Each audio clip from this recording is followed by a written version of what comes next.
I'm Dusty Flanagan from the Boyne Valley Camino.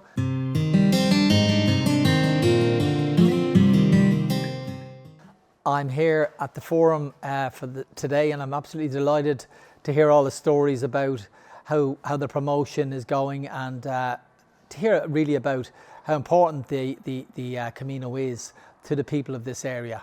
It's very like the Boyne Valley Camino in some ways, and the big thing for me is that you're very soon out of the city and into the countryside, the lovely green fields, and a very similar climate. It could be Ireland or it could be Galicia.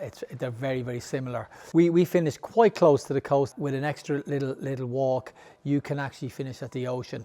And there's something special about that you have on this Camino, that you have ocean to finish on. It's a great way to end the Camino. So the Boyne Valley Camino is very much focused on local food, local drink, local suppliers, local artists. We wanted to show off the strength of people living in the area, and we were very successful in that.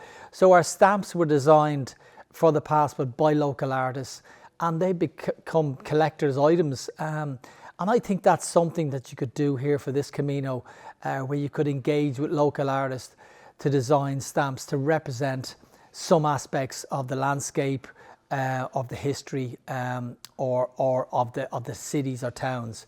And you have a unique Compostela and maybe 10 good things about the Fisterra-Muxia Camino, and just make sure that they're in the front of everybody's mind that this is a different Camino.